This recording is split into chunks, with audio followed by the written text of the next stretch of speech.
Hey guys, welcome back to another episode of our reviews. We have this time is going to be a little bit different. It's November 1st. We were actually planning this on Halloween, but didn't get to it. So we are now in November.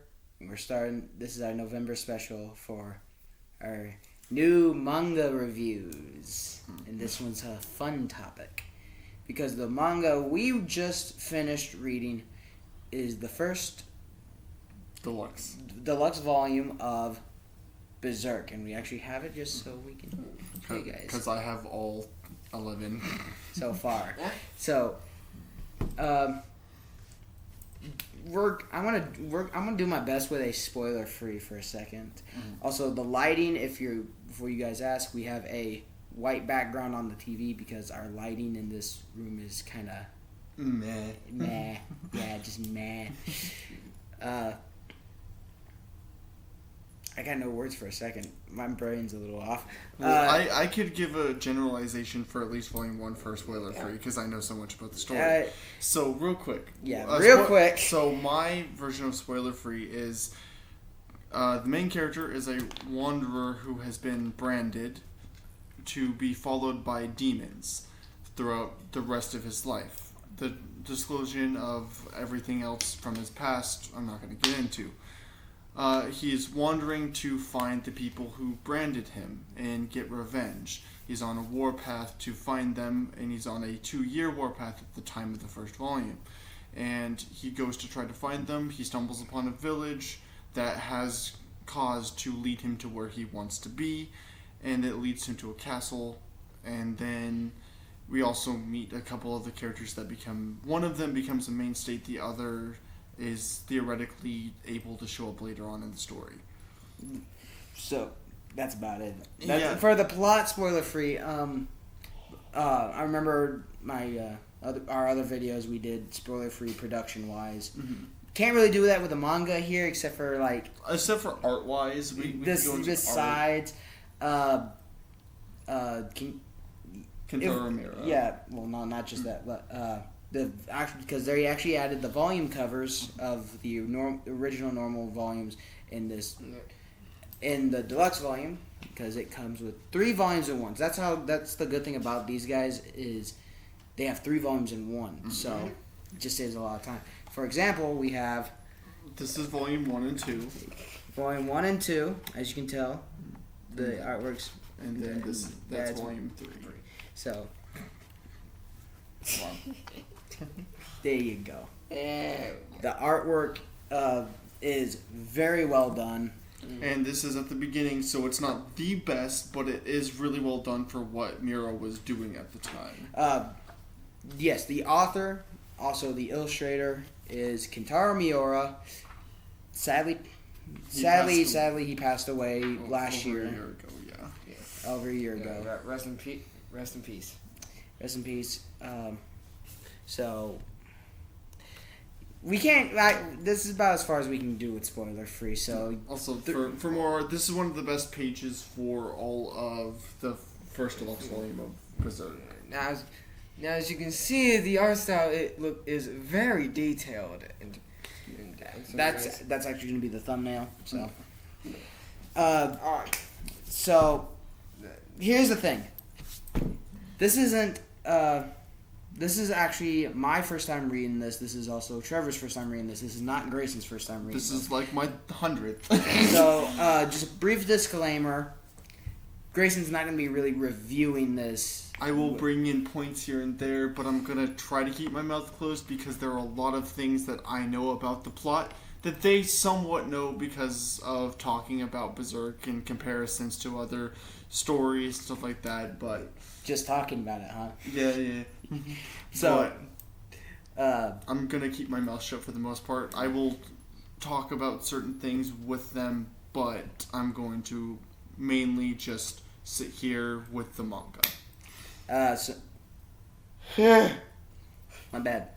So, how this is going to work, right, real quick, is, again, me and Trevor are going to be reviewing this. He will give his input when the time arises for it. And, yeah, it's going to be mainly a discussion after we get the review out of the way. or discussion first, and then like we'll review and discussion, and then it's yeah, the basically final like rating. like we've been doing. Yeah. So, all right. First of all, heavy spoilers. If you haven't read this, please go read it. Please go read it. And if you haven't, you either... So, real quick, another disclaimer about Berserk.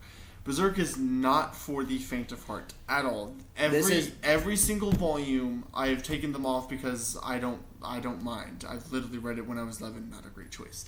But every deluxe volume and every regular normal volume comes with a parental advisory sticker on it, because these things deal with a lot of really harsh themes, a lot of harsh visuals, and just in general, it's very brutal, gruesome, and dark. If you can't take that type of stuff, I will say don't read Berserk. If you feel like you can, give it a shot. Get through, I'd say, instead of like putting $50 down on the deluxe edition, grab the first volume of the normal manga and check it out. If you feel you can take it, continue to read on from there. If not, no harm done. Most people in the Berserk community aren't going to be like, oh, you're just a little bitch. Most people are going to just... They're going to understand. They're going to understand, because Berserk deals with really heavy topics. One of them being sexual assault and like just everything you can think of. Berserk really deals with. It's a very dark story. So with good comedic and heartfelt moments. But besides that, you have been warned. I will put a little disclaimer in the description. And probably titled. And titled, but this is going to be a heavy thing, because this story is a very dark story. It's a very brutal story. So if you stick around with us, thank you.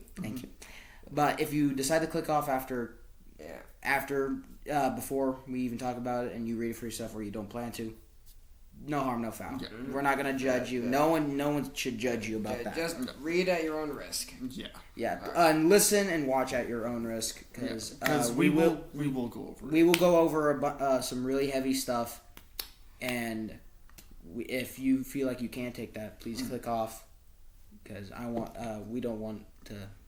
we want to show that we care. Yeah, and I will say that's more for later down the line. This volume deals with a couple of really heavy things, especially the ending of the first volume.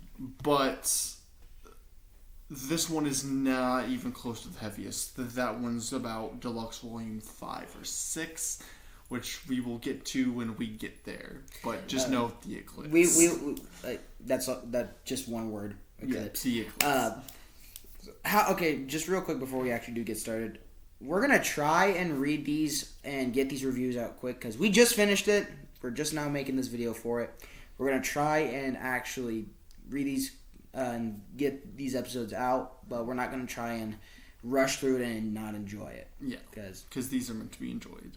So there might be a delay with these with this manga review at least, but we're gonna try and read them as much as we can. We have some stuff planned. Mm-hmm. My brain just went nuts on me for a second, but I just want to let y'all know on that there, and I know there have been delays on videos, but we get to it when we get to it.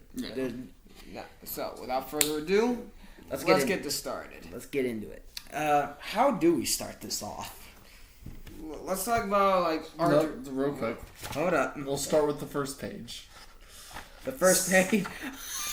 No. So the first page of Berserk starts out with this. Also, like we said, disclaimer. Well, it's very brutal. You should probably put an age restriction on this. So this is the first page of Berserk. It starts out with a bang. In more ways than one. But that is the first page of Berserk. And it's Guts having intercourse with a demon. A demon disguised Succubus, as basically a succubus, which is yeesh. It's just never a good. This is never a good thing. Never stick your dick in crazy. Yes. Or in this case, succubus. Yeah. Please don't. Please don't be that guy. Okay, I want to take a note for the artwork in particular, because this manga series has really beautiful looking art style. It has a very grim but very detailed art style. Yeah, and just that 2-page spread that we showed earlier, it just shows how good it is. Yeah, and the artwork is also telling the story in itself. Yeah, it tells it in itself. So it's very detailed, very well thought out, and illustrated.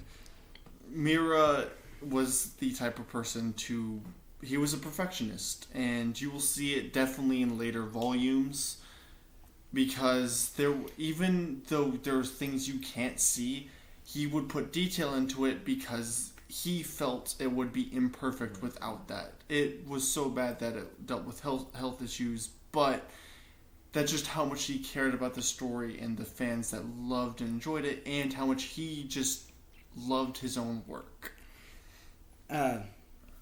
Aside from the artwork, like we said, this is going to be heavy spoilers. So, our main character, let's start with our main character. Guts. Okay. That's his name, Guts. That's his name. And it's because he was born from his mother's dead, hanging corpse. But you can tell, like we said, this is going to be some heavy stuff.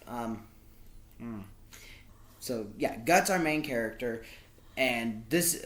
Again, how it sounds right now, this is a video for those that have not actually read Berserk or probably know nothing about it. If you do know, great. Please comment down below that if you've read it and or watched the anime. If you haven't watched them, we don't blame you. Mm-hmm. But if you have read the manga, please let us know. It would be cool to have a conversation in the comments. But regardless, our main character, Guts, is... One thing I actually do like about this series is it's a deconstruction of character tropes. Mm-hmm. You will start to see early on that Guts will be this very cynical and an edgy character. He is the edgelord. He popularized the edgelord, and you'll see that constantly at least in this first volume, until the later bits, until probably the last quarter of this volume in particular. You'll see more of his actual layers, much like how first of all, look how thick that is. That's 3 volumes. That's crazy. It's awesome. You'll see more of his layers in the later parts of this volume, at least, because at first you probably start hating him.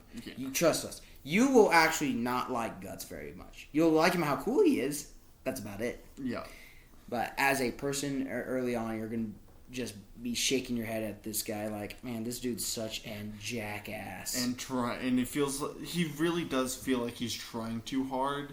And at least in the technical actual first volume, which is within the first deluxe volume, he really feels like he's trying too hard. But throughout the entirety of the deluxe volume, you see little snippets of his actual characterization, and not what he puts on for everyone to see, and what he tries to make himself believe. If you couldn't already tell, he loves the series. Yeah, I absolutely hate it, as I have a ring. So, yes, Guts is a character that deconstructs the entirety of the edgelord character, and the anti-hero character specifically, because for Japan, he popularized and almost technically started the dark anti-hero trope for Japan specifically, because we had already gotten anti-heroes in America within comics and some movies, and like Clint Eastwood's movies, he was anti-hero. Straight anti-hero. What genre is this, first of all? It's a dark fantasy. Yes. And honestly, in fantasy was probably the way to go with a story like this. Especially the type of subject matter that's in it. And dealing with demons, you can do in modern or other. But it wouldn't feel right. Yeah. And our background just went out. It's fine. So yeah, he is a deconstruction of the anti-hero archetype, which is a very welcome thing in media that media should probably be doing nowadays. Yeah, and it's funny that he's a deconstruction of that archetype, even though that archetype wasn't very heavy set, especially in the East. It was starting in America, but it wasn't a big thing until like the Jason Todd and Deadpool and that type of era. So it's weird that it's a deconstruction of that, but it's also a popularization of it. Yeah, it's very cool to think about. And y'all might be thinking, oh, why is he cynical? All this stuff, is it vengeance? Borderline, yeah, pretty much. But it's also a manifestation of the context of his vengeance. Can't just say, well, it's because of vengeance. Like, oh, you killed my dog. I'm John Wick. You killed my dog. I'm now revenging. There's the reason why we love John Wick and why we wholeheartedly defend that dog. Yes, he should have died regardless if there was no context to the dog. Yeah. But there was a lot of context to the dog. To why the dog was important. Why was it important? It's the same thing with Guts in his vengeance here. And his warpath. There is a context of why he's doing this. Not because, he's just doing it because, something happened. But it's how powerful the why is. Yeah. And you can't just say, oh, my village was taken out, my family was murdered.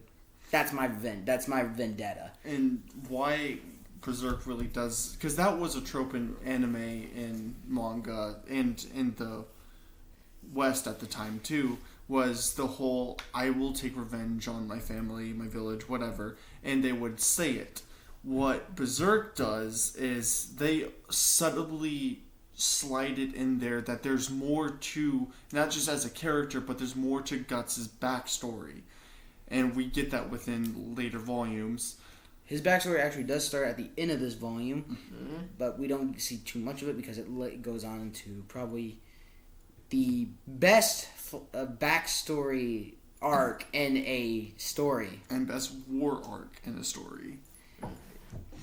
Which would be the beginning of the Golden Age arc, which is what Deluxe Volume 2 is going to be. 2 and onward. For a good bit. Yeah, it's 2 through 5, 6 area. Something like that. So, we have a character that has many layers. And a story that's already dark as hell. You're probably wondering, well, is it dark all the time? Yes, but there are moments that it lets you breathe. And there is a specific character that really brings it back for a lot of people that have read it, and me included, and his name is Puck. He is an elf, and it's not the normal elf. It's not the Shakespearean Puck from Midsummer's Night's Dream. No, it's not. But it is a reference to that, by the way. Reference. Yeah. But Puck is I'm not going to say the comic relief. He is the lightheartedness in this cesspool of despair and shit. So he is the light. He brings the lightheartedness, especially with the type of artwork that Miura does. Yeah. He has a very detailed character model, but a lot of the comedic moments in this manga, they turn him into a chibi. Well, what chibi is, it's a simplistic drawing of it to just appeal to that kind of character. Yeah. So Puck has this different art style to him to convey lightheartedness in the story. And one of my favorites is whenever just Guts flicks him away, because Puck is actually very tiny. He's a fairy, but he's also an elf. Yeah, he's a fairy for us, Fae, but he is an elf within that universe. Because elves are technically fairies, like Santa Claus elves. Yeah. So yeah, he conveys the lightheartedness that brings people that are a bit more lighthearted that want to read Berserk. gives them a chance to actually read it without it just being a cesspool of darkness and depression and all of that. It's from what I've learned and from what I'm hearing from a lot of people is that Berserk actually helps with a lot of depression. Yeah. Because of how the characters, how the story is. Yeah. But more on that like way later. Puck is a great balance to Guts' cynicism and dark tone. He's a good balance. Like I said, one of my favorite scenes is Puck is like messing with him. He's like literally like punching him, but it does nothing. And because he's a little and out. Guts Just he flicks him away, and Guts' face, the art style that Miura used for his face, just like bye. Mm-hmm. It's pretty funny. It's not him going like demon face like constantly. It's like bye. Yep. It works because Guts does not give a shit. Yeah. If Guts had a default phrase, it's I don't give a shit. Mm-hmm. Puck is a very lighthearted character. He's actually a very empathetic character. As a matter of fact, his empathy serves a great tool to convey Guts' other layers. Yeah, his real emotions that are deep within his stoic, cynical outer shell. Which we'll get to in a moment. So, how we're going to do this, we're going to go through the plot as pretty quick. We're just going to touch up on the plot points and some of the moments. And we do have the volume, so we can convey that for y'all. Mm-hmm. We're gonna try and visually show this type of stuff until I get some video editing skills and to actually do these properly instead of just talking from a camera. Yeah. But we now have the chance to do that with this at least. Mm-hmm. So you're probably wondering, well, how's the story going? At first page shows that he killed a succubus demon, also known as an apostle. Yeah, demons, they are sometimes still called demons within this story, but the main term for the demons in this universe are apostles, which is a funny little reference to something we'll get into later called the God Hand. We will touch upon all this other stuff because these will lead into the later arcs in the story. Mm-hmm. We're just going to touch upon here because this whole volume is one big setup. Yep. It's a good setup. It's not just a setup for the sake of setup. And it's also called the Black Swordsman arc, which some people say skip it or read it after Golden Age, but you don't get the full impact of the Golden Age without reading the Black Swordsman arc first. Because you see a lot of layers to Guts' character at the end of the Black Swordsman, and you're like, well, what the fuck? Why? Why are you like this, man? Like, what did these things do to you that you became this? And then it leads to his whole life backstory from his birth to onward. To the Black Swordsman arc after. Yeah. But if you skip Black Swordsman arc and read it after Golden Age, no judging. You can do that. But we read it in order because we're going to do it in order. Yeah. Brief thing, we did watch the Golden Age arc movies, so we do know the gist of it, just not the whole extent because the Golden Age arc in the manga is far more detailed from what I've been hearing. Yeah, it's the second longest arc in the entirety of Berserk, ranging from, in real volume form, not deluxe, ranging from volume, like halfway through volume 3, all the way to about volume 16. That is a lot of volumes for a backstory. Yeah, it is a backstory with just it being a story, because everyone says it's been the most adapted animation-wise out of any of them, because the 97 anime was the Golden Age arc, and then the movies are literally titled the Golden Age arc. So it's the most adapted because everyone really enjoys the Golden Age. They say it's peak Berserk. Not going to get into that, but all of Berserk is peak. So, I will be doing more videos on Berserk with Grayson.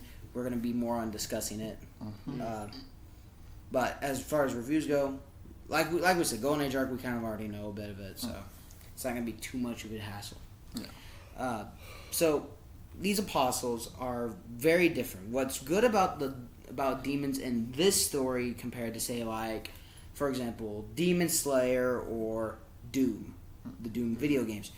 The demons here are how the art direction is in this is it's very Lovecraftian. It's very eldritch horror, whereas Demon Slayer, they're kind of glorified vampires. Yeah, that's what I was gonna say. They're glorified vampires, and the Doom video games, they are kind of reminiscent to denizens of hell of mainstream media of how they are represented. Still good representation, but the demons here feel like horrifying creatures. Yeah. Grotesque. Oh yeah, for sure. Demonic. Grotesque, demonic. It's very Lovecraftian. It's eldritch horror, so it gives you that sense of like it's disgusting and horrifying at the same time. If you just see one of those things, just kill it with fire. You can't. You won't be able to, Trevor. You're not Guts. If you're not Guts, you're not winning. Most likely. Like, which we'll get at into least that too. Yeah, we'll get into that later. Yeah, true. Just to say, like, if you're in the Doom universe, all you need is a gun. You're good. Yeah. Demon Slayer, you just need a Nichiren sword. You're good. And training for both, of course. Of course, but still, they're a little bit more simple than Berserk's demons. Yeah. Berserk's demons, you need a lot. Yeah, and I was about to say something, but I again realized I can't because the demons in this one, they sit on different things. First of all, let's start Black Swordsman arc. To me, it's pretty straightforward. You introduce the main character, you get his personality, and we get to see a story arc come into play. Yeah. As a matter of fact, if I were to compare it to anything else, I'd compare it to, like, say, the first 4 episodes, the first season of Castlevania, the Netflix Castlevania anime. Mm-hmm. Kind of straightforward. Mm-hmm. You get introduced to Trevor Belmont, and it kind of just goes on from there. Season 2 and onward kind of kicks in the high gear. Mm-hmm. Some like this. It's very straightforward. You're like, okay, there are demons in the world. Guys killing them all. There we go. Yeah. It's very straightforward. But what's interesting about it is the individual demons he's facing. Yeah. The first page alone, that's a throwaway demon. Just to say, oh yeah, this is the story, deal with it. And this is the tone, deal with it. Mm-hmm. You don't want it? You can go. No one's going to judge. It's okay. It's okay. The next apostle is a snake demon. Mm. And how that goes out is he goes to a village and people are being executed for no reason? No, that's the count. Okay. My brain went numb for a second.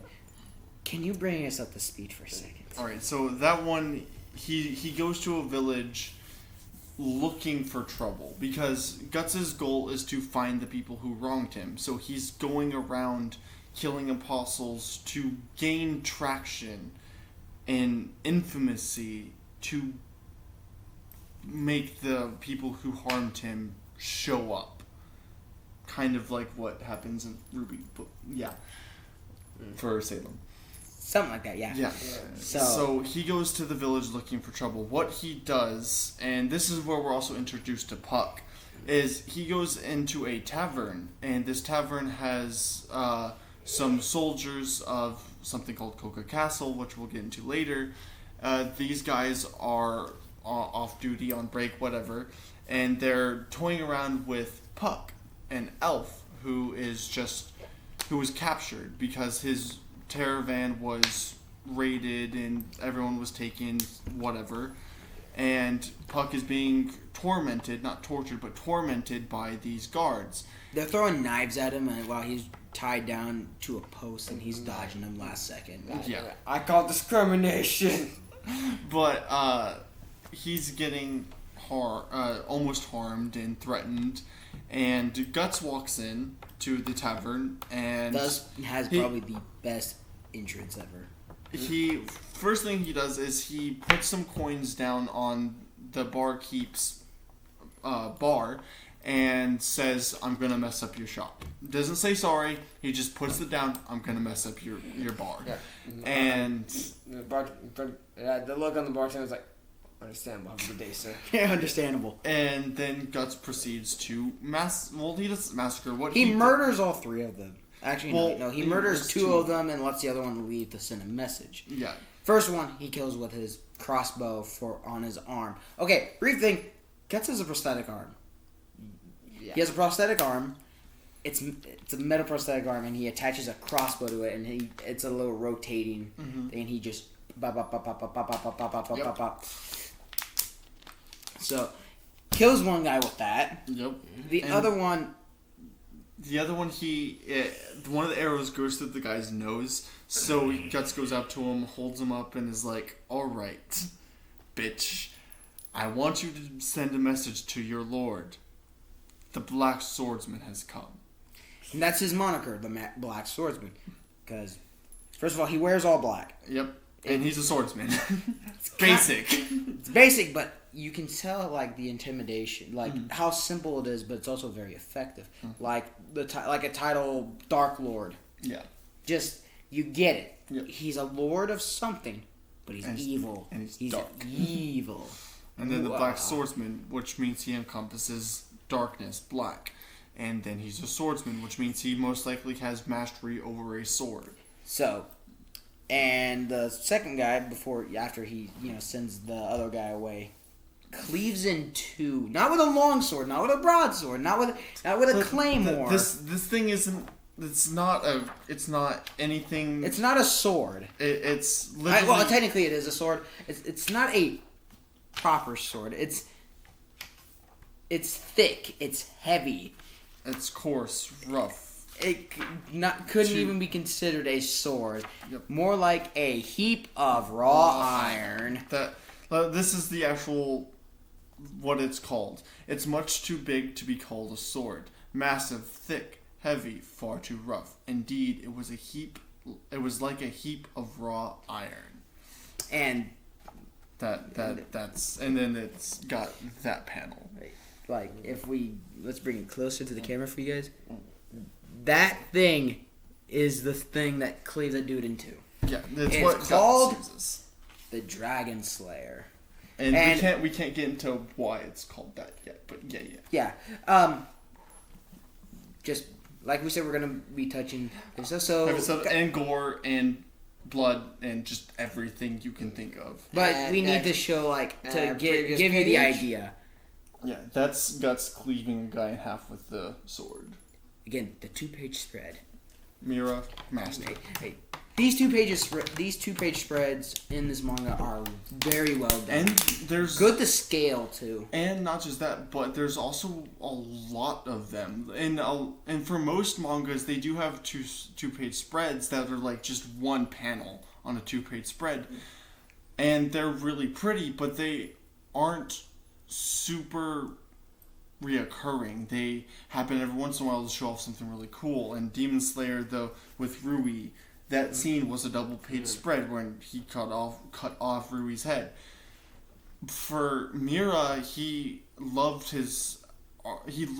doing the double-page spreads because he could show so much, not just with art, gore, or whatever, but with storytelling. So he would do so many of them to emphasize Guts, to emphasize the demons, enemies, any of that, or just a battlefield. He would emphasize that because he had the capability to, and it would pop to a reader. So they would be more endowed into it, I would say, I guess. Immerse. Yeah, they would be more immersed and fall in love more. I'll be right back. Keep talking. Well, we continue on with that. He gives the message out saying, "Hey, Black Swordsman has come." Mm-hmm. So we get to more on that. We are introduced to the guy that he's after, a serpent demon. I think He it's doesn't called have a name. Yeah. Pretty sure it was the Duke, wasn't it? No. Well, he's just called the Lord. All right. So we get introduced to him, and he's as sadistic as they come. Classic bad guy. Yeah, he's kind of a classic demon. Twisty mustache. He's sadistic. But not planny. Not like James Bond villain. He's more evil villain who will kill you type. For no reason. Yeah. He's just, I like being evil. Yeah. And we get more into it. Puck becomes a constant companion to Guts. So, and we see their chemistry, and their chemistry is hilarious. They are a comedic duo. So, Puck is also like we said before, he conveys the lightheartedness. As a matter of fact, he is abhorrently against Guts's whole cynicism. His whole spiel of I'm the dark one. Yeah. He abhors Guts' cruel nature, because Guts is straight up he is Black Air Force activity in a nutshell. Yeah. So we said that Puck was being tormented by those guys, and Guts came in, and what most mangas, animes, comics, or any of that would have you believe is that the character saved the helpless person. What this one does is Guts literally tells Puck outright after Puck is freed and leaves to find Guts is, you think I wanted to save you, I was just doing what I wanted to because I could, basically. He literally said, you weren't even on my mind. Yeah. I sent a message, that's all I wanted. Yep, that was his whole... Saving you, I don't really care. Yep. Guts is a savage. Yep. Black Swordsman specifically. Black Swordsman arc specifically, he is like I said, Black Air Force. Mm-hmm. That's all he is this entire volume.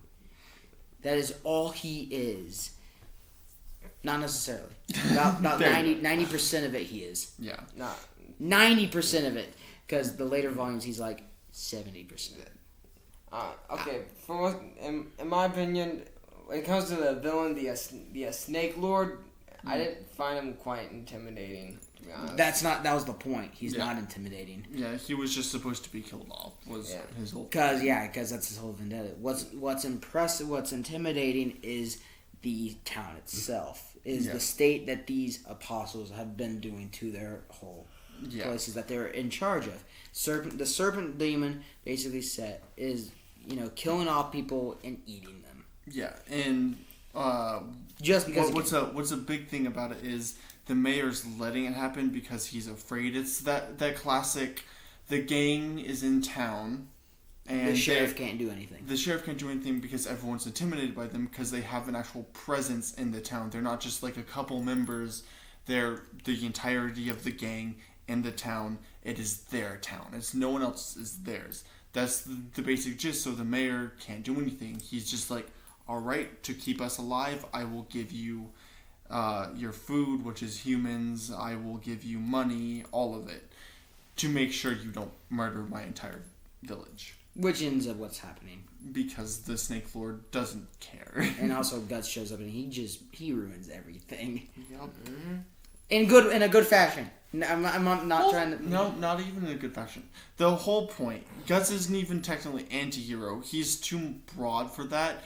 He doesn't care on the surface that all these people are dying. He does try to save people, kinda, but he doesn't ultimately care. His goal was to make the village be raided by the Snake Lord so he could lure out the Snake Lord and kill him. His goal is massacre the apostles. And by any means necessary. And that's what he does. Yeah, like George said, by any means necessary. Yep, tunnel visioned, and I will do whatever it takes to kill them. Because that's not a man with a vendetta. That's a man with an obsession. Yeah, and it is definitely an obsession. So after that, we get to the longest part of the Black Swordsman arc, where he tries to confront the Count. What I will say before we get to the Count is what leads him to going to there. Oh yeah. The charity with the girl and the priest. Okay, yeah. Before that, this is one of the moments that gives us more in depth to who Guts is inside. Guts and Puck are traveling to this new town. I forgot what it's called. It's kind of just meh. There. Yeah. They meet an old man with a carriage, and he offers them a ride. He offers Guts a ride because Puck is already there. Oh yeah. Guts. He offers Guts a ride. Guts is like, no. You don't want this. You don't want none of this. You don't want me on that carriage because something bad's gonna happen. I'm gonna walk. Of course. And this is where, like I said before, Guts, he tries to save people without actually trying to save them because he doesn't want people to get close to him because he knows they'll just be brought harm because of the brand. Which we'll get into in a moment. Because that's also with what it is here and what we're talking about with the girl and her father priest. Yeah. So the nice man that offered Guts a ride is a priest. Priest has a young daughter, and they're traveling around the country. They offer Guts a ride because they're nice. They're nice. Guts reluctantly does so because Puck keeps egging him on. It's hilarious. Yes. You get more into it. Puck has the smuggest face ever, and it's hilarious. Guts is in the carriage, and he doesn't open up, but he feels a bit more like it's a nice energy in the carriage, but he doesn't sleep at all. He tries to sleep because the incubus. Oh yeah. Incubus, succubus, they're part of this universe. Mm-hmm. Basically, any type of demon you can think of is in this. Yes. But what shit really hits the fan whenever it's not just an incubus that shows up. So the incubus shows up, and Guts is haunted by a demon in his dreams that shows up in the physical realm too, and in the form of a fetus, a dead demon fetus. Yeah. Yeah. And Guts is haunted by it, and constantly. And not just that, but other things. But it constantly haunts him, and we don't know why at this point. We don't know why it's haunting him. It's just there. And no one else can see it. And egging him on and making him not scared, but uneasy. And like everything can crash if it gets to him. And just a brief note on the brand, Puck has healing powers, which is neat. Yeah. But he notices a brand on Guts' neck, which is the same symbol as this cover. Mm-hmm. Yeah, there we go. It is the same symbol as this guy. The brand of sacrifice. Yeah, it's called the brand of sacrifice, which we'll get into in a moment. Mm-hmm. But that's the only thing that isn't healed. As a matter of fact, when the incubus and later on and another demon shows up, it will react because it reacts to their presence, to a demon's presence, which is kind of cool, I guess, if you're trying to survive the demon attacks. But it's also kind of sucks whenever. Happens. What the brand does, we'll go ahead and get into it, at least this part of it. What the brand does is it attracts demons because it's called the brand of sacrifice, which means Guts is somehow a sacrifice. We don't know when. We don't know why until later on. But it attracts demons to him because he is a sacrifice, which means he needs to be eaten, killed, whatever. And it also... So this goes with it killing because the brand starts bleeding and the person with the brand starts going into pain because that's what happens when a demon gets closer. That's its reaction. That can be used as a warning for someone who can bear with the pain. If you can't, it can be overwhelming and stun you or just straight up kill you. So Guts, being as strong as he is, he uses it as a detection device, technically. Like a built-in spider sense. For demons. And specifically demons. Yeah. It reacts and it starts to bleed and he wakes up from the nightmare. So when we get into a very dark section in the story. The story's already dark as it is, but this one gets really dark because they are then surrounded by dead spirits. Yeah. If you're a Norse fan, Draugr. Mm-hmm. If you're a Norse fan, Draugr. Or Wraiths or Revenants. They're surrounded by that. Yep. Guts goes out there to deal with it, and he tells everyone, stay inside, otherwise you're screwed. The horses start reacting, and the little girl tries to do Charlotte, that's her name? Well, she goes outside to try and do something. Guts is like, why?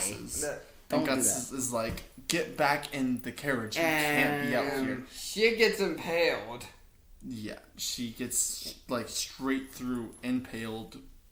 And this is the first time we actually see Guts react in a different manner than just cynicism, rage, or fake laughter, or just Anyways, yeah, exactly. Oh no. Anyway, no, this is an actual a genuine reaction of this little girl's death. Yep.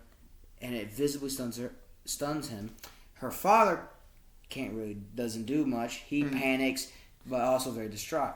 Guts steals himself, starts slaughtering these skeleton soldier things, and he turns around and he finds the old man dead.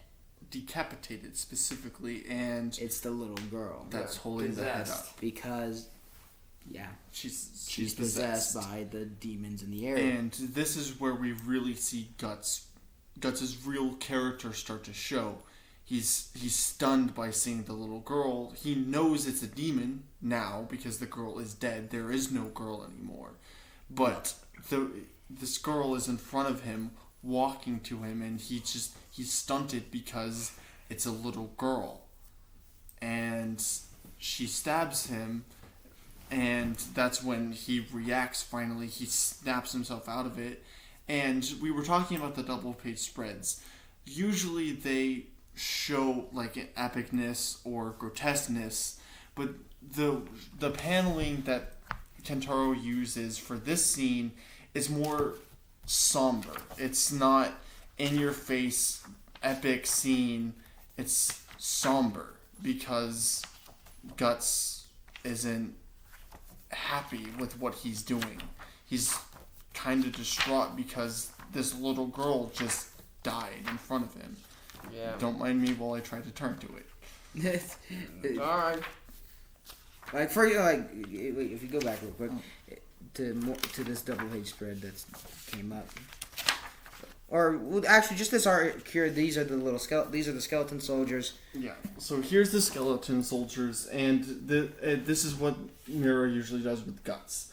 Is when he's swinging his sword, it will be like an epic shot of Guts blocking out emotions and just raging on. One way he does it is by, if you go up here, it's his face. He'll just black out the face. Except the one eye, because Guts also lost an eye. Yeah, he only has one eye. But that's a way to convey that sense of... He's just a demon now. But it's not a double page spread, but it's a far out shot. So that's Guts getting struck by the girl. And then he's finally snapped out of it, and it shows very far off with nothing behind it but white, Guts cutting the girl in half. And it's a demon, not a girl. YouTube. Cutting the demon in half. And it's somber because it was just a reaction for Guts to kill this being that was trying to kill him. And after that, he's really shook by what happens. And he's attacked, and of course he still reacts because that's what's in his nature. He reacts and still attacks the demon. And then he starts to regurgitate and throw up because he just killed a little... In his mind, he just killed a little girl, even though he really, truly knows that it was a demon. You can tell a lot from subconscious mind. Yeah, and something that happens with Guts is he, of course, still keeps throwing up, but in that moment, he realizes that if he doesn't do anything, Puck and him will both die. So he rages on, steals his emotions, and that's where we get to this beautiful double page spread. Yeah, bro, that's like one of my personal favorites.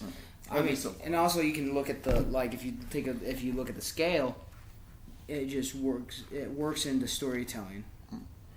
That he looks more than a monster than the things he's fighting, which will be a cool thing later on. However, that happens, and Puck is understandably distraught. He is understandably distraught, and Guts does something that, in my mind, made me kind of hate him, but I wanted to just block it out and keep going and see what happened. He laughs. Well, he finishes the fight, and then Puck is distraught and wondering if Guts is okay, because Puck can feel his emotions because of his empathy. He has this very supernatural empathy. Yeah. Empathetic ability. He's an empath. Yeah. Guts laughs. He laughs, saying, "Of course I'm alive. Because I am not weak. They were so weak that they died. That's why I didn't want them near me." And he says it in a manner that doesn't make it sound like he was trying to protect them, just in a manner that it's their fault. They came to me, I told them no, they pushed, I accepted, they died. So it makes Guts come off as a very cruel person. Yeah, very cynical, cruel, and almost evil. Borderline evil in that moment. But one of the panels shows that he's not looking at Puck. He's staring off into his own world when he's talking about this. Almost like he's not telling Puck to believe what he's saying. It's more like he's telling himself. Yeah. If you really think about it, this is a great way of how PTSD is represented in media. Because something obviously happened to his past. You could definitely see that. It'd be natural to assume that he has PTSD. Yep. So Berserk does a great job at conveying post-traumatic stress. Oh yeah. Especially in the Middle Ages, Dark Ages, the timeline this is. Technically, what happened with the little girl, whenever the girl is stepping towards him, he's frozen and shocked because of PTSD that we don't know why, but it's reacting. And then after he kills the possessed demon girl, he starts throwing up, which is an accurate representation of what someone feels like, usually what someone feels like with their first kill, but also what someone feels like whenever they had to do something that they've done before but hated, and it gave them post-traumatic stress or helped inflate that PTSD. Miura does a very good job at conveying that with Guts, where you're like, man, you're so cynical, but because you're seeing all this stuff, you're like, there's something more going on. There's something under the layer. There's something underneath the surface. Mm-hmm. And basically it continues. We get to the arc with the Count. Cocoa Castle. Cocoa Castle? That's weird. Yeah. Yeah, okay. We get to Cocoa Castle. God, I hate that name. Hey, I can't say that with a straight face. Cocoa Castle. Nope. Nope. Coca Castle. Coca-Cola Castle. God, no. Yeah, you mean cocaine? No, stop. Trevor, Stop. no. Okay, Stop continue. it. So we get to the Count's city, and the Count you could tell it's a demon, because when you become basically demons were people. You could definitely see that and you can see that in the facades they wear, which is basically their human skin. Mm-hmm. Then they definitely look way more demonic, because even the artwork, even though it's black and white, Miura does a good job at showing how their bodies are like. Yep. Like pale complexion, you could feel that with how the artwork is. Or a gray complexion too, not just pale, but a gray one. The Count specifically does have a more grayish feel to him, and that's also with the story and ambiance and setting. Is you can feel it coming off of the page that this guy, he's most likely got gray skin because he doesn't feel alive, even though he walks like he is alive. And this is a very long piece in the arc. This is the longest of the 3 apostles that he's killed so far. Yep. First one, literally 2 pages. Yep. Second one, a little bit more to it. This is the longest one. This basically takes up, what? Basically the rest of the... Like, the last half? Yeah, it's basically all of that. For one apostle. Because it's a great setup and how they do it. Mm-hmm. So, Guts and Puck are in the city. They meet this... Guts wants to stir up trouble. He ends up stirring up trouble. Yep. And the guards are showing up. He's massacring all of them. But they just keep coming. And he decides to retreat. Tactically withdraw, I should say. Yes. Tactical withdraw.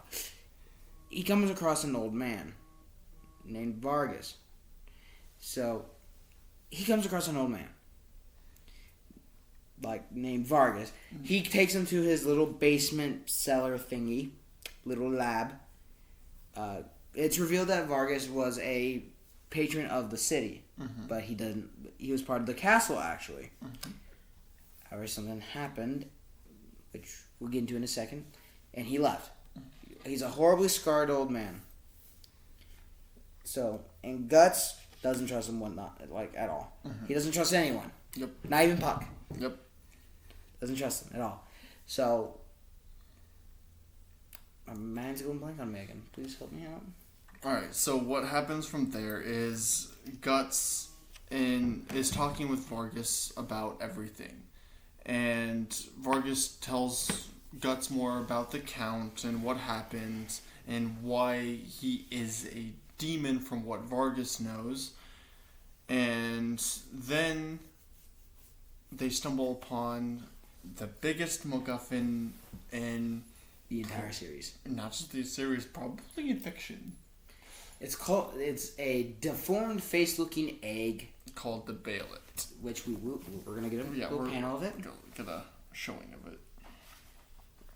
Continue talking, so it's not just me looking. Yeah, so basically the Bayolet is said to be this big key to doing something. There it is. It's supposed to be very important, and here's the panel now. Yeah, and what it's very important for is summoning the people who wronged Guts. And when Guts sees it, he instantly reacts. Yeah, in a negative way. Yeah, he instantly reacts, pushes Vargas away, and says, "This is now mine. Give it to me." and Vargas reluctantly does so. Yeah. So it's revealed, and then they get attacked. Yeah. It's revealed that one of the guys that Guts kind of messed up came back to attack them, but he's not the same as before. The Count, because he's a demon, he's a very powerful demon at that. Mm-hmm. He does something to this soldier that wants vengeance against Guts because he's an idiot. Mm-hmm. He basically pulls a Ganado from Resident Evil 4. Yep.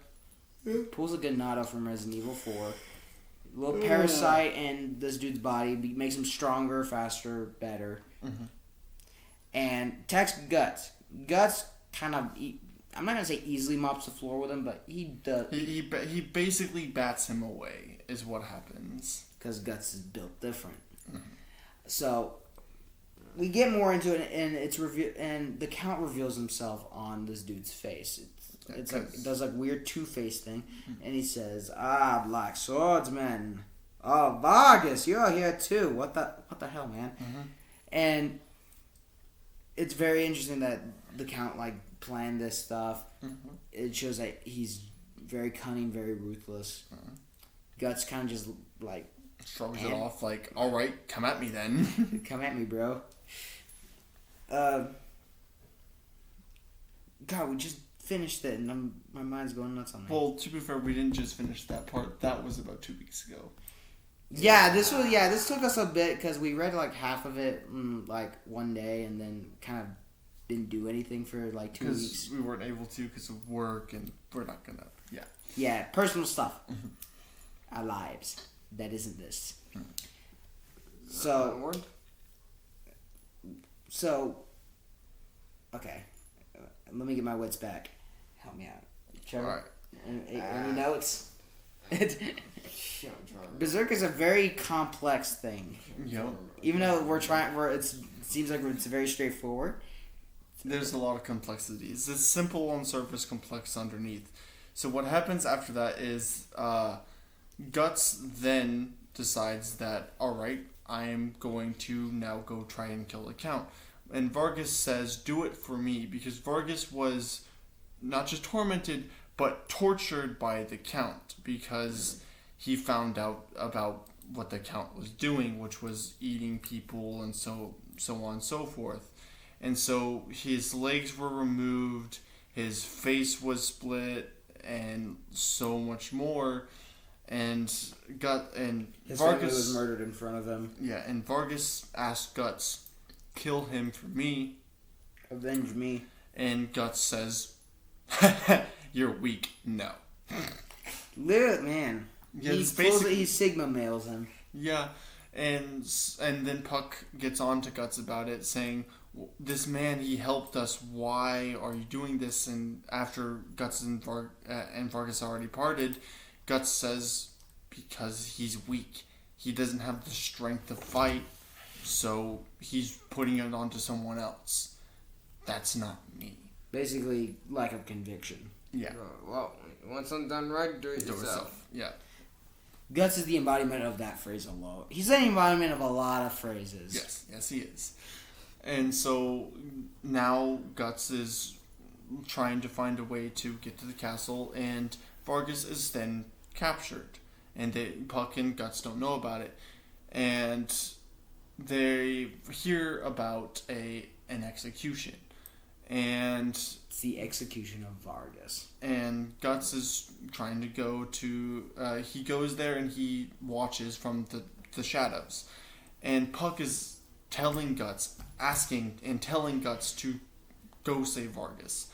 And Guts just like, no, he's weak. There's no point in me going out there endangering myself for him. And Puck like, I'll do it myself. Yeah. He headbutts Guts, goes to try and charge down at the executioner. First of all, bless your heart.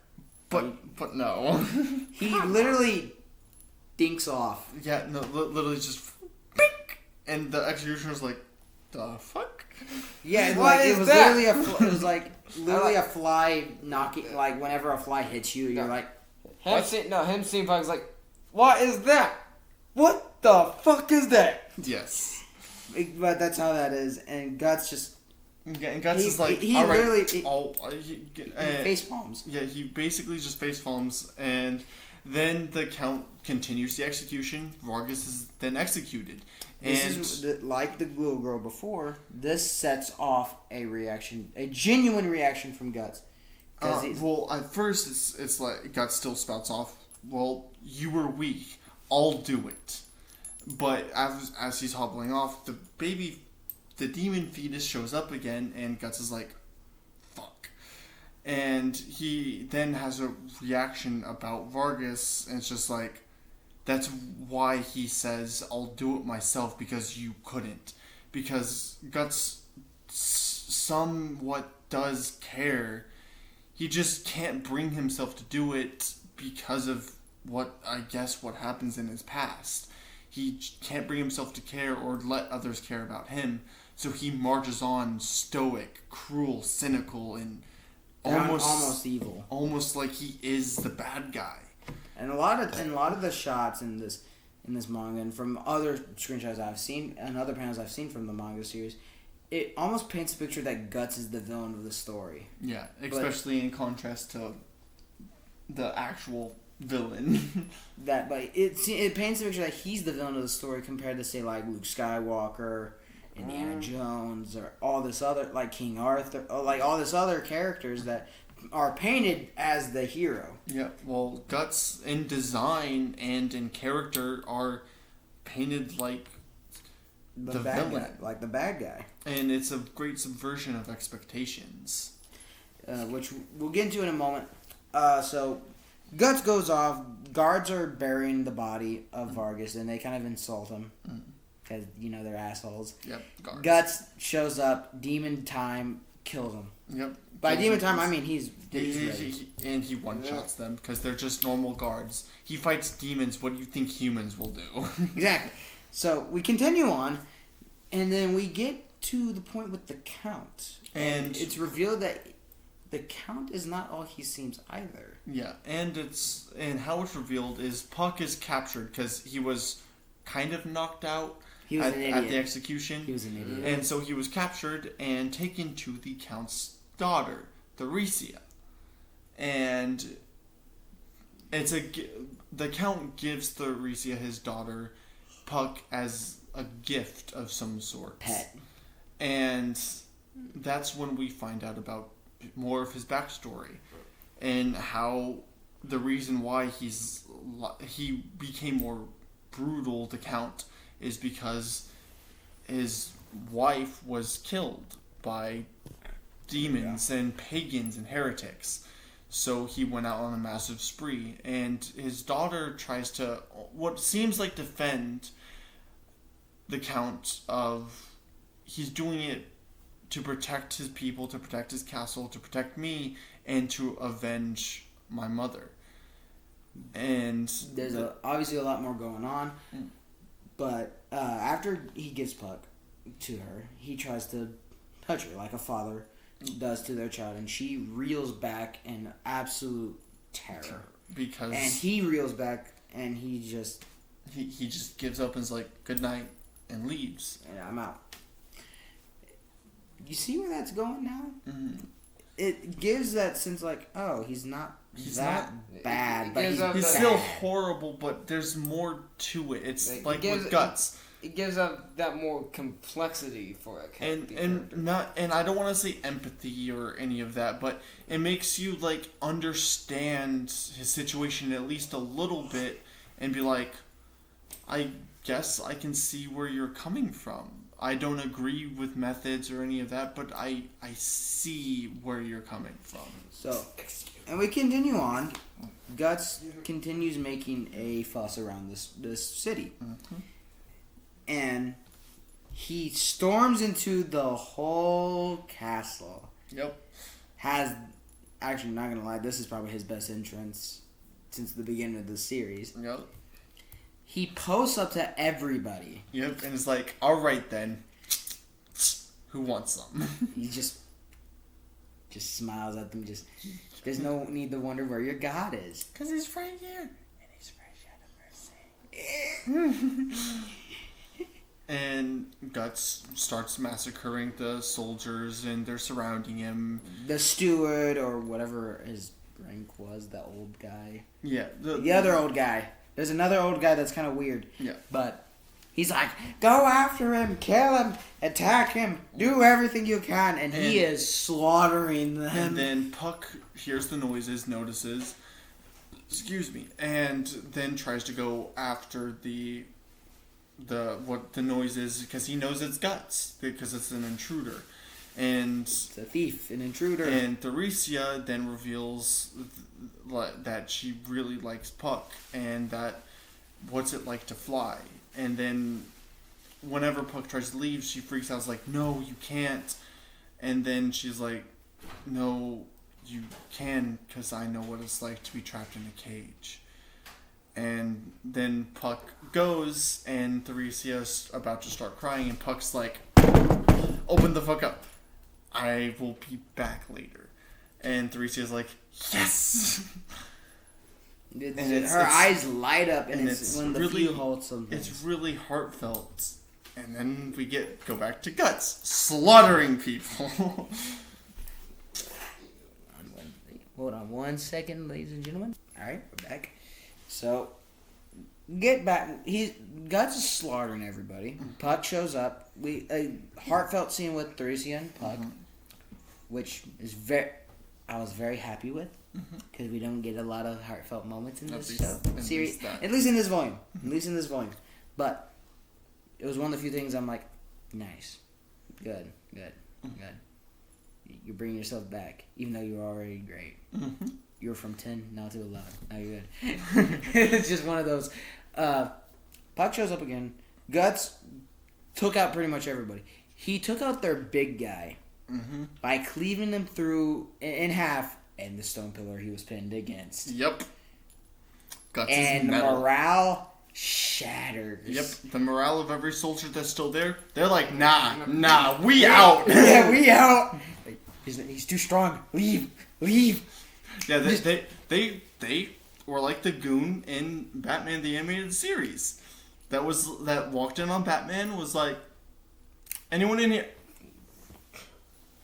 Was anyone everything okay? Any problem? Nope. Exact. But for them, it's just no. Get the fuck out. We out. Mm-hmm. We out.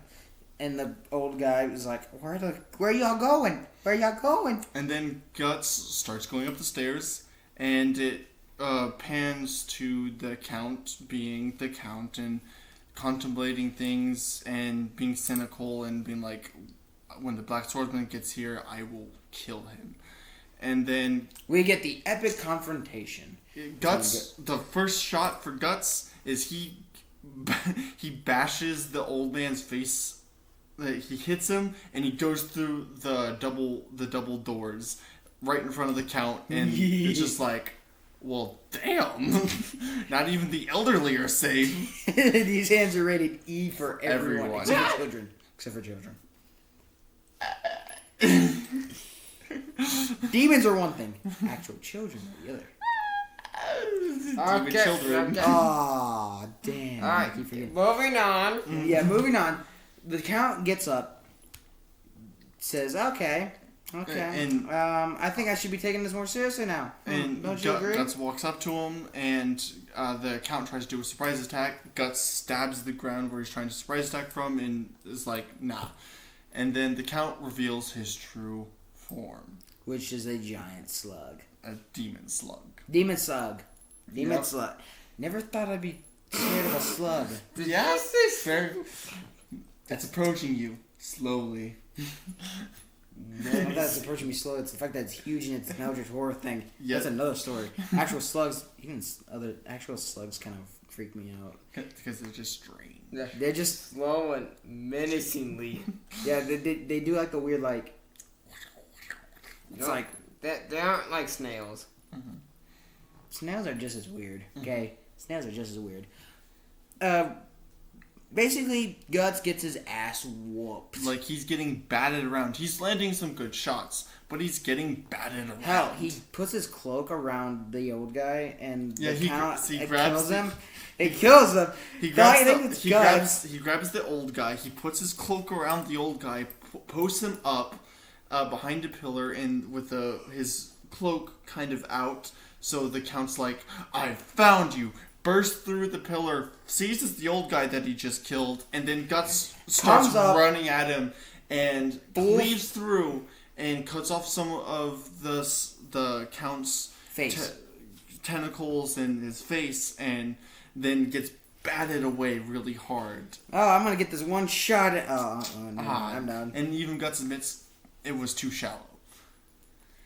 And the Count's like, oh, shite. And also, while this is going on, Theresia, everything's starting to collapse and shake, and the castle's getting destroyed. And her door opens, and she, because of her talk with Puck, she finds the courage to actually leave the room. And she never left the room in her entire life. Well, no, she did, but after the 7 years... For 7 years, she didn't leave her room. And so she finally left because of the courage she gained from talking with Puck. And then it cuts back to Guts against... Getting his ass whooped. Yeah, he's getting his ass handed to him. Almost pretty much dying. His hand's mangled. No, yeah. not yet. Yeah. And Theresia basically, kind of walks in on the whole battle, sees her father kind of... turn into as a fucking demon. And he's like, shit. Oh, no. Anyway. And Guts... does the most savage thing ever. After that, and they're like trying to kill each other, Guts grabs Theresia, pulls her up like a human shield. Yep.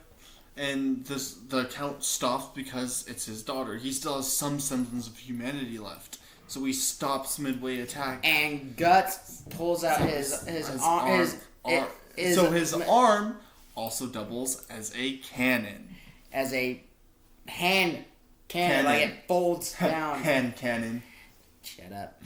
And he pulls the cord and it blows. And it is brought the Count to literally almost death.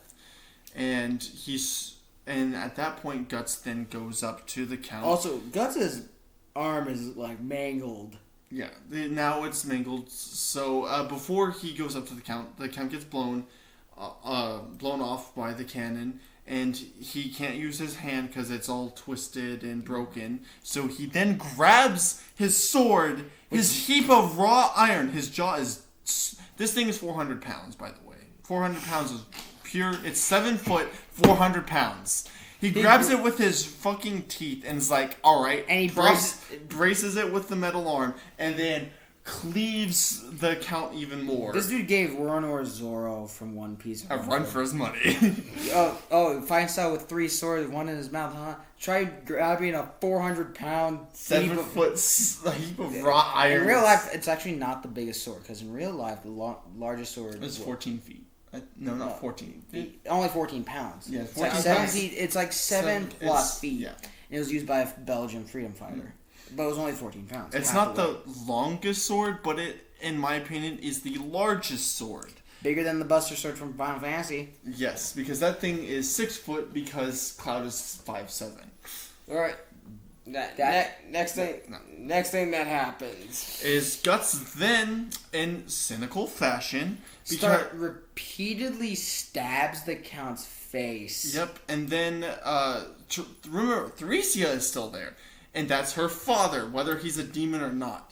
And Puck is like, you need to stop. Not in front of her, not in front of his daughter. Guts is like, ha, all right, and literally picks him up, drags him over to his daughter, and starts stabbing him and showing Theresia, your father isn't your father anymore. He's an unkillable demon. See? Look how many times I've stabbed him.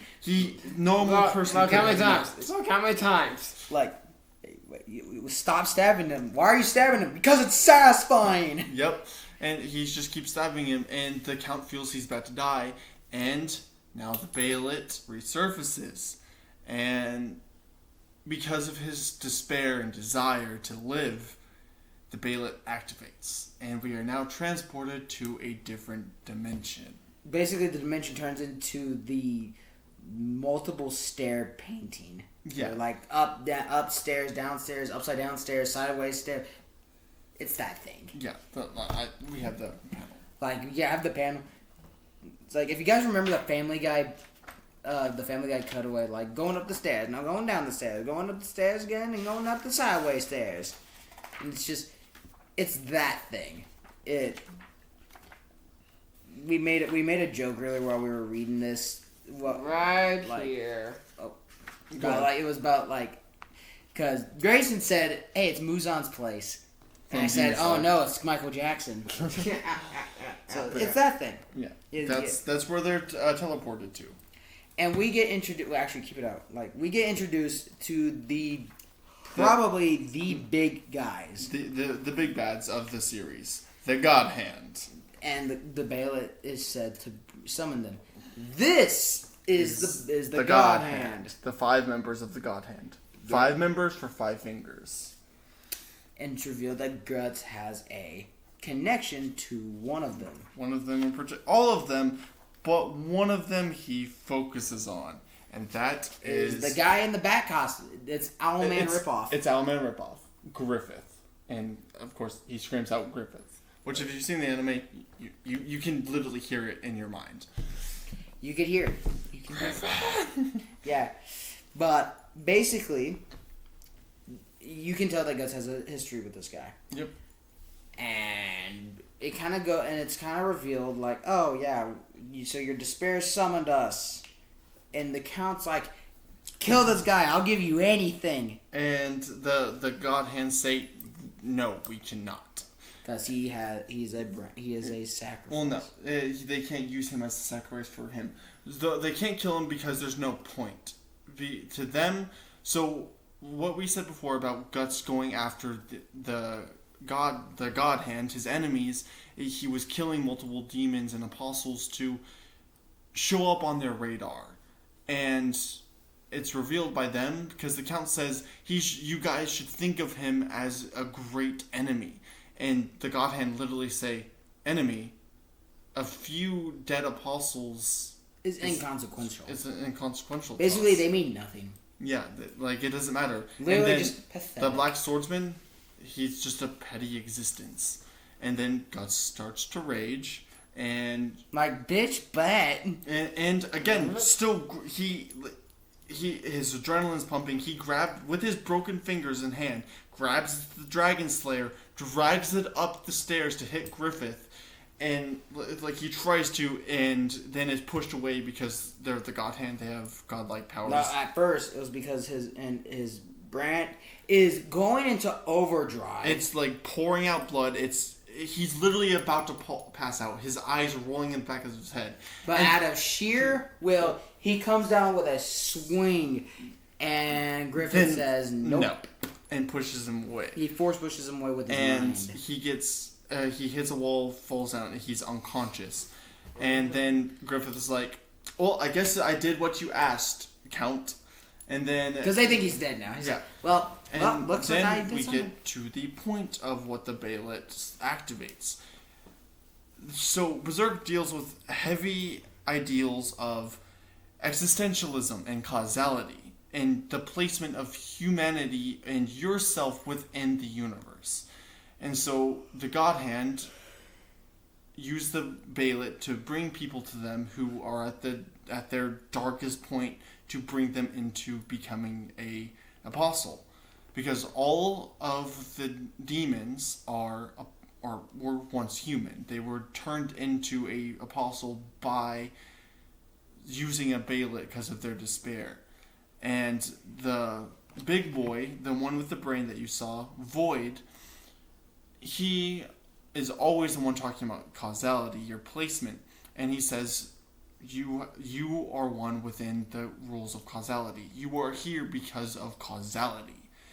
To the Count, and the Count is like, all right, I don't want to die, and they're like, all right, now then, choose a sacrifice. And the Count says, I choose Guts.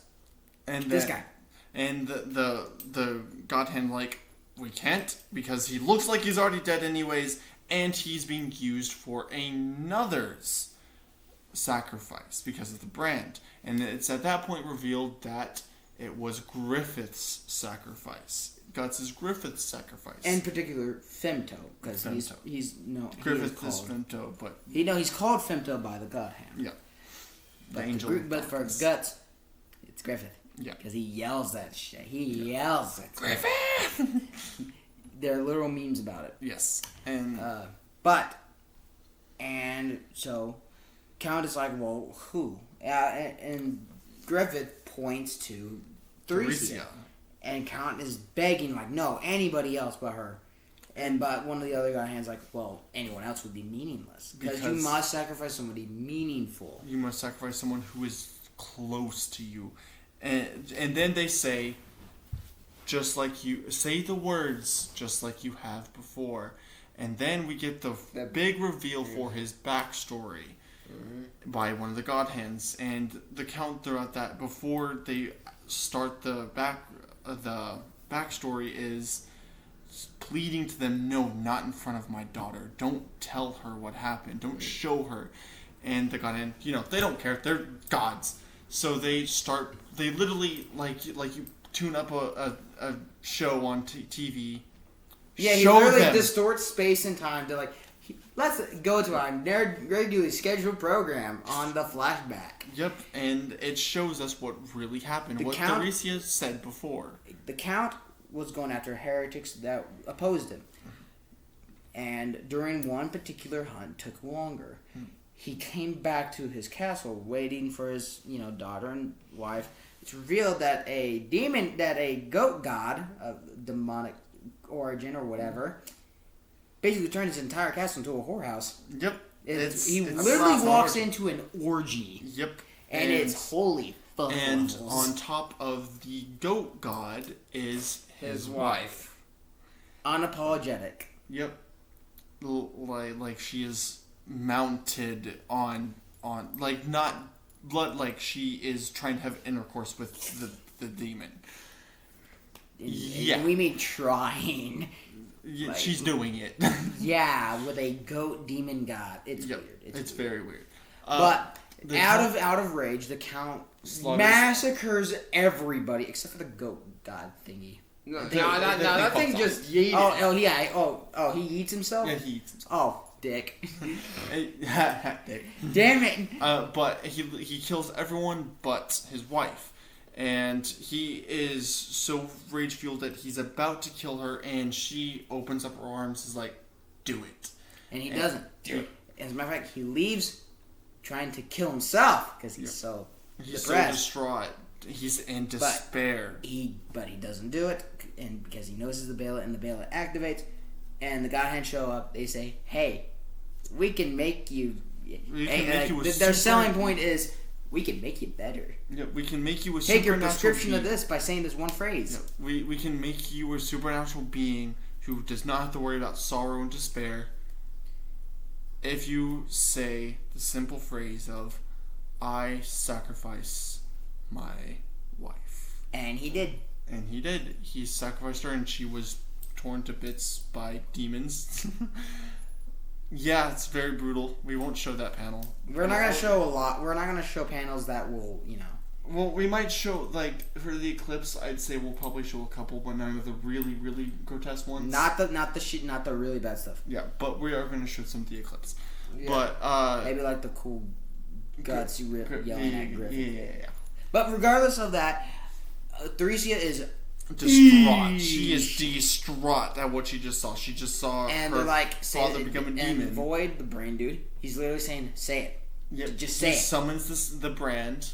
And just say it. Just do it. Just it's say right the here. Phrase. He's like literally. It's literally like, "Hey, it's right here." And just say it. And it goes to his mind, and he's like, "I don't want to die." And then, right when it feels like he's actually about to, he sees Theresia crying, saying, "Father," and he stops it right there. The symbol goes away, and he is then pulled into hell. And this literally hell, which is a vortex of dead souls. Yeah, it's a vortex of endless dead souls. And we also see Vargas in those vortex of dead souls. And when I saw that, I was like, yeah, wait a second. I was like, hey, Vargas! Because it's hell. It was revealed that if you are contacted and branded, no matter how you die, and if you are an apostle, if you are turned into a demon, you will be dragged into the pits of hell. Which Puck then has a reaction to Guts, to looking at Guts like a connection to the apostles' Guts, and which Guts' reaction is like, that's where I'm going when I die. So basically, and Guts says like, hey, Puck, get over here. Yeah, because Puck has healing powers. He says, just heal my arm. I'll be fine. Just heal it. Because he loads his cannon arm one more time. And as he's being dragged by these endless souls of the dead, yells out Griffith one more time and bob. And shoots the cannon. He's like, again. I'm getting this one hit and I do not care. And then Griffith blocks it with his mental telekinetic ability, blocks the explosion, and then Guts falls and looks up at Griffith and the God Hand once again as they go away. They literally gone. And then they're teleported back to the castle. And now we reach one of the biggest parts for character for Guts as of Volume 1. And just one of the more powerful scenes. Yeah. Emotionally wise. Theresia, if I may real quick. Theresia is so distraught. She is mentally so broken that she says, take me back to my room. And then, like, I'd rather die. Guts says, alright then, go. Do it. Literally. Puck is like, bro, what the fuck, man? Guts' literal words to her are, just kill yourself. Do it. Why not? Disclaimer for suicide, by the way. Like, this is like we take suicide very seriously. Like, but storytelling wise, he says, no, do it. Just do it. And it looks like she's about to, but the floor crumbles on her, and she reaches out. Guts puts his sword Guts out. and reactionary, because again, internally he does care. He puts his sword out, and Theresia grabs it, and it does save her, but she cuts her hands. she cuts her hands. Because it's still a sword. Yeah, it's still a heap of raw iron that has an edge. So And Guts lifts her back up, and he's still exhausted, and he's picking himself up with the sword, and that's when Theresia finally finds a will and a reason to live, and it's perfect. She yells out, I will this kill you. This all happened because you came here. I will kill you. Yep, she yells out. And Guts, I'm not actually. This came out before Kill Bill, so technically Kill Bill took this line. It says, "I'm ready whenever you are." Yep. Much like if you watch Kill Bill. Yeah. So what Guts basically says is, "Looks like you finally have some strength within you now. I'm going to go." And so he grabs his cloak, he puts it back on, and she screams all that out, and then Guts turns back around. He's like, "I'm ready when you are." Puck obviously is like, wait, what, man? Yeah, like, you were... No. Puck's like, "You are inconsiderate. You are being an asshole.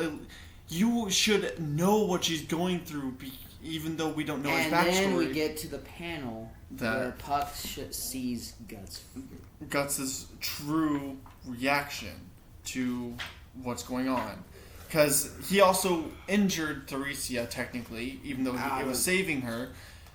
And so Guts' reaction, his true reaction to Theresia saying, "I will kill you," and to hurting Theresia, is that panel. Yeah.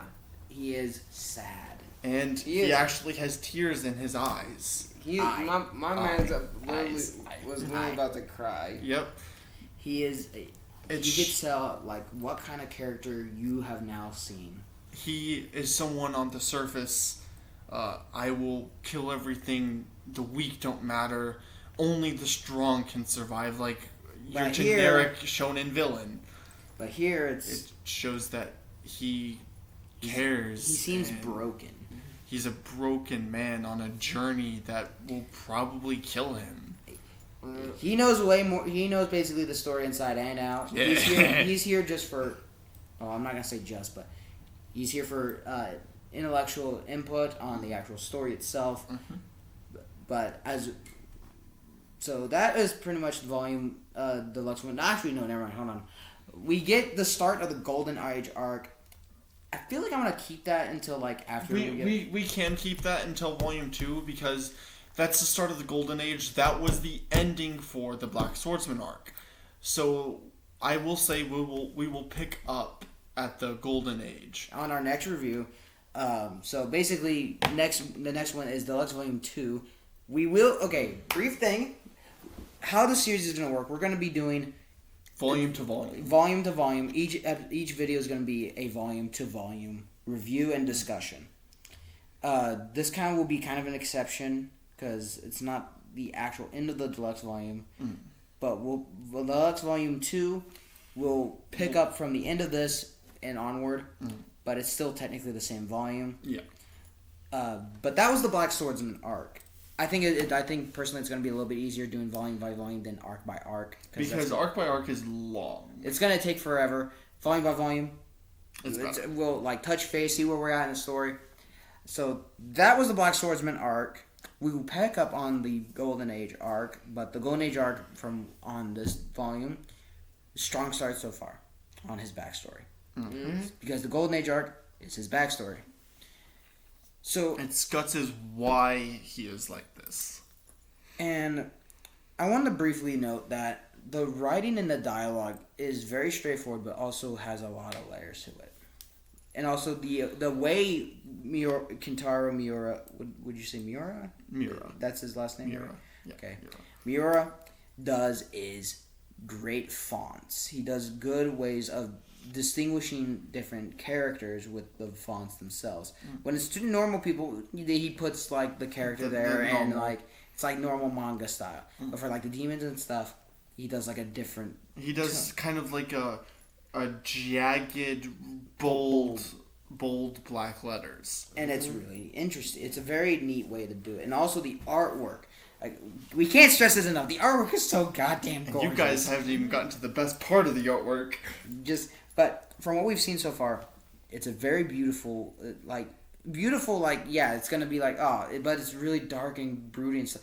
There is art to this. This is art. It is art. So this is a work of art. The writing is brilliant. Like we said, it is a subversion of expectations. We'll go over that real quick. So, subversion of expectations is also the note on it. Guts being a deconstruction of his archetype.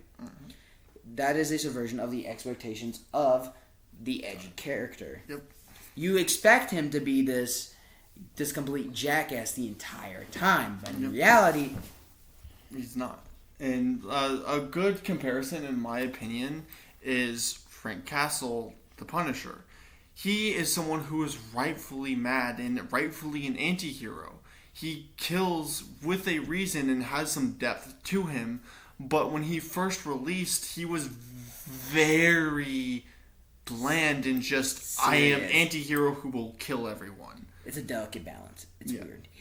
So, basically, we see a lot of layers to that. The writing I can tell that this is going to be a very interesting read. Video idea I have so far that isn't a review, that a proper discussion, is Berserk and other fantasy elements. What does it take, and how do we compare it to that? It's not a versus. When I say comparison, I don't mean, oh, this is better than this, or this. Shut up. But Berserk, from the start, is a very strong manga. If you haven't read it, and if you can stomach it, read it. It's worth it in the end. From me, who has read this thing since I was 11, I am now 21, going on 22. It's something that, for anyone who has read it, even if you just started it like last year whenever Kentaro died, anyone who has read it that liked it, because there are people who don't because it's not their type of manga because of the darkness and stuff. Anyone who's read it and enjoyed it has said that it connected with them. It helped them through some parts of their life, or it brought them joy. Even though it's weird to say that, it brought them joy because of the writing, because of seeing Guts go through his phases in life, his character growth. It's very well done, and a good video to watch on, if you want to know more about Guts specifically, is Nuxtaku's video on Guts as an overpowered character done right. And also, which we will link in the description below, so you guys can go check it out. Another channel I would like to recommend is one called The Masked Man. He does a full Berserk review and Berserk discussion videos, and I think he's an underrated channel. He is the person I go to whenever there's an update for the manga, or he's the first person I watched the video on when Kentaro passed. Like, he is, in my opinion, the Berserk YouTuber. So, which I will also link in the description below. We will link both Nuxtaku's video on Guts. Go subscribe to him regardless. Nuxtaku is great. And Masked Man, go subscribe to him. Just a great way to connect this whole community together. Yeah. And so, this story is very strong so far. I keep saying strong, but it's brilliantly written for a title like Berserk. Which is just such a basic title. But I guess Miura decided simple was better. Yep. Less is more. Yep. That's literally what this story is, a love letter to the less is more. Show, don't tell. As a fantasy genre, because I love fantasy. One of my... Fantasy if you guys know this... Lord of the Rings is my favorite fantasy series of all time. I'm hoping to change that. Shut up. Who knows? That's secretly my entire plan here, is to change their opinions on fantasy to the superior one. Man. Just get...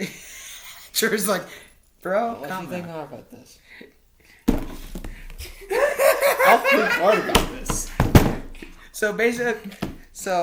as a fantasy genre, it is more than joined the fantasy genre. Like I said, a video ideas we have is discussion of comparing Berserk with other fantasy series, notably Lord of the Rings, because this has just been discussions that we've had on our own time, and we want to bring it more and be able to actually have a discussion about it besides just us rambling on to each other. So that'll be an interesting video because no. But yes, like I said, Berserk, brilliantly written. Miura was a very talented man. Sad that he passed at only 54. 54? Man, I thought it was 56. Yeah. I don't know why 56 was on there. But, yeah. I was close though.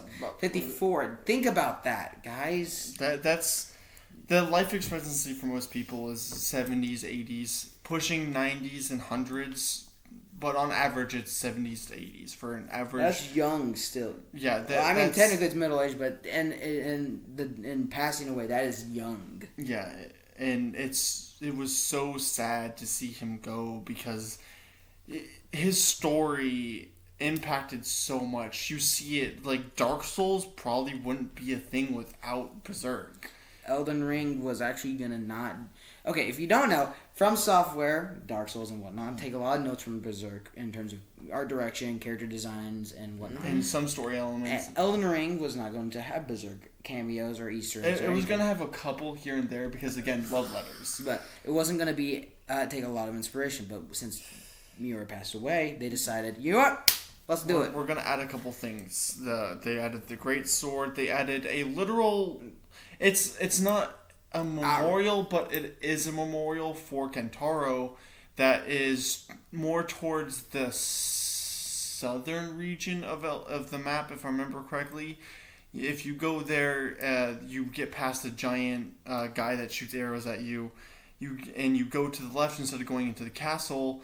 It shows the place of swords, which they're all over the map, but they each have different text on them. This one had one that said, "To the man who fought for his vengeance against Godric." And it's, of course, for the guy who fought Godric, but it's also kind of a neat little love letter to Guts, who fought for vengeance, to avenge. And Godric, if you don't know, is God's rule in Anglo-Saxon. Yep. So that's a good little note. Another brief little note is all the demons were human. They made a very bad choice. Yep, very bad choice. And it reminded me of a quote from Tolkien, from J.R.R. Tolkien. His quote was, "Evil cannot create anything new. They can only corrupt and ruin good forces have invented or made." Mm-hmm. And that honestly resonates well with Berserk's whole theme. Yep.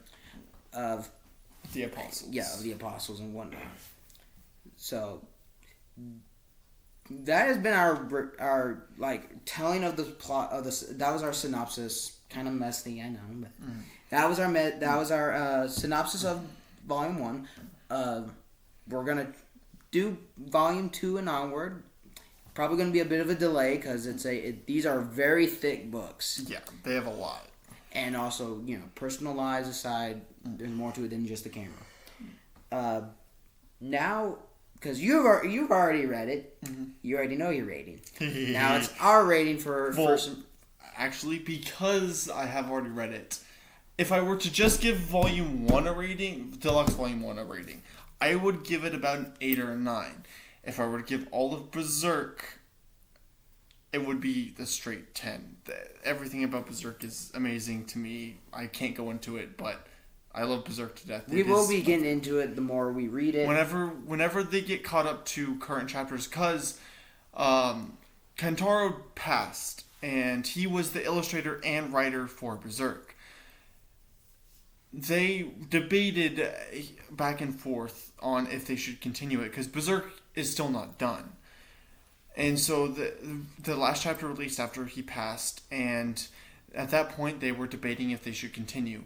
It went back and forth. But what they did is Miura wrote that it's his story.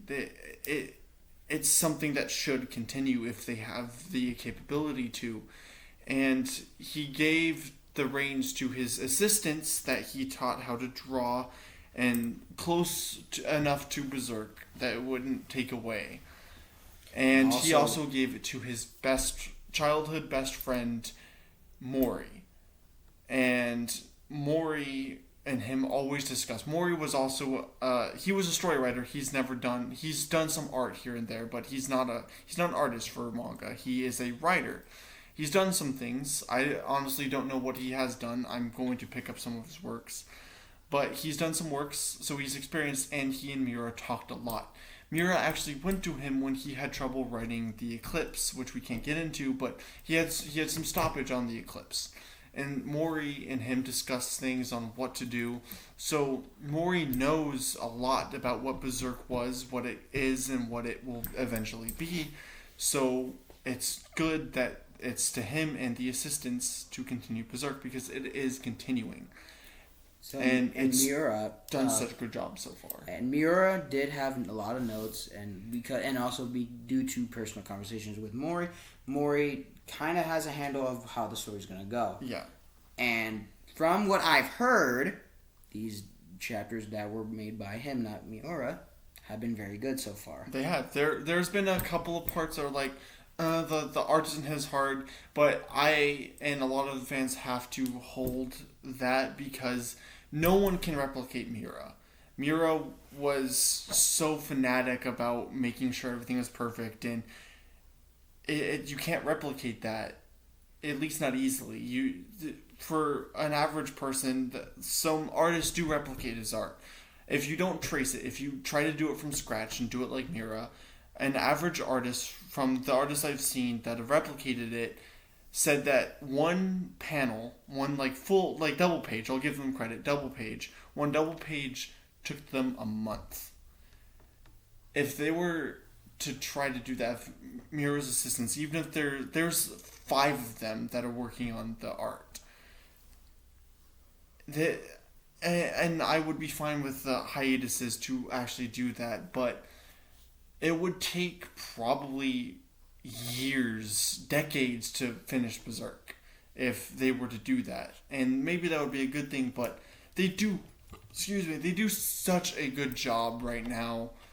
There are some jumbles, but overall they do such a good job on what they're doing currently with the art and Mori with the story that it's worth it. It's different if you're used to Miura's style, but it's not bad. It's still really good. The art is still almost masterful, just not on Miura's level because he was a different breed. So you kind of get where he's getting at with this. Yeah. But up to current, 10 out of 10. But Volume 1, I am going to give it an 8.5. Personally, Guts' character, at first, kind of jumbled. The straightforwardness, I did like it. And even though I already kind of broke it down, I thought pacing's good. Thought it could be just a little bit more. But by more, I mean maybe faster in some parts, slower in some others. But overall, the pacing was very good. I'm going to give it a 9 out of 10. So we got a 9. I have an 8.5. I'm not too critical, but. And also the grading systems that we're doing, we're not doing 8.2 or 0.4. Like that's just too minor. If you do that, you're pretentious. That's an actual rating system, actual counting, like Metacritic or something. Yeah. But if you're a person that does that, come on. Now you're just trying. 8.32, 8.954, 8. Please don't be those reviewers that give those kinds of minute details. 0.5 is just fine. Yeah. 8.5 for me, 9 for Trevor, 9 for you. It was an 8 to a 9. I'll average 8.5. So overall, this was a very strong start. I can't wait to see more of this. I can't wait to read more about this. My plan is working. I can't wait. Dude, we're going to read Lord of the Rings. But overall, hope to see you guys. Thank you guys for sticking around. This has been this is our longest video. And I am honestly going to say, especially for certain volumes, maybe not every volume, but expect about an hour to 2 hours for these deluxe editions because there's a lot to go over. Because each one of these guys has 3 volumes, 3 base volumes in them. Yep. But oops. No. So it's gonna be a lot of ground to cover, Yep. which will honestly be pretty good. It's gonna honestly save a lot of time than going volume to volume to volume to volume to volume to volume. Yep. Like there's 40 volumes? Yeah, there's 41 volumes now. Yeah, you see. So yeah. And it's not just a review. It's just discussion and just overlook at the synopsis of how we would like the story and whatnot. So average about an hour, 2 hours, because we're gonna cover a lot of ground. And this is not a movie. This is not a show. This is on paper. We got to get a little bit more into it with all this other stuff on paper compared to a movie and all that stuff. Yeah. So, again, thanks for sticking around with us. Yeah. If you stuck around this far, congratulations. You guys stuck around with a bunch of fucking idiots. Yeah, But thank you. Great job. What time are we on? We're at Hour 50. Hour 50 right now. Wow. We did kind of ramble on, but Yeah. But overall, this is just us being honest. We're having fun. Again, if you guys stuck around this long, we appreciate all of you. We really do. It's You guys are troopers. because I get it when you stick around for a long video. It's like, Can they shut up? Yeah, especially when people random on like we have.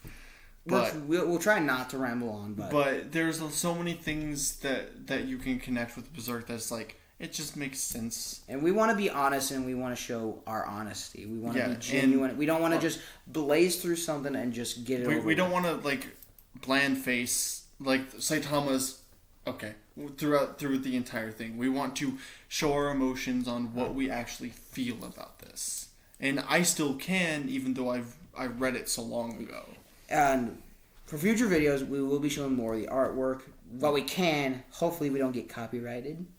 I don't think we will. Everyone who reviews Berserk shows the panels and stuff. So, we'll try not to offend, obviously, because we're trying to be a safe space here. of course.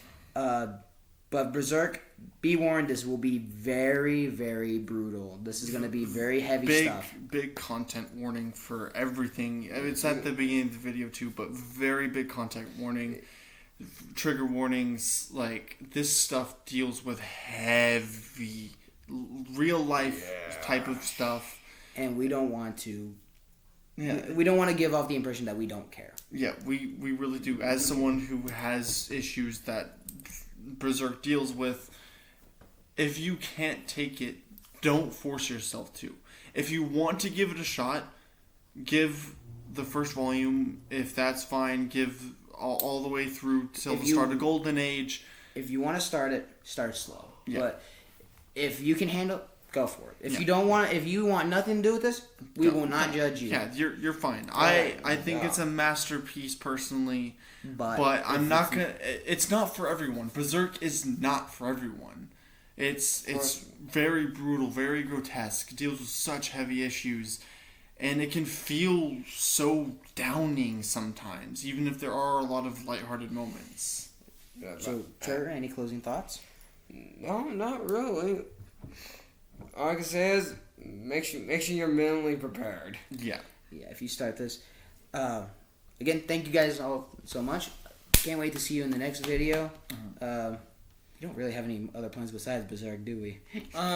Well, we might have some down the line. Like, I'm planning one for Cassandra Cain's Batgirl run. I read it a while ago, but I want to do a video because I don't see a lot of love for Cassandra Cain. In who is DC in DC Comics. She's my favorite character in the Bat family. But I'm planning a video myself on that. If they read it too, then we'll all do it. If not, I'm going to do it by myself because I love Cassandra Cain and I will be doing her 2000 Batgirl run. And who knows, we might do a Game of Thrones series review. Because they're on I've already watched all the way through. They're on ending of season 3. Episode 8 in particular. 9. 9? It's it's taking longer.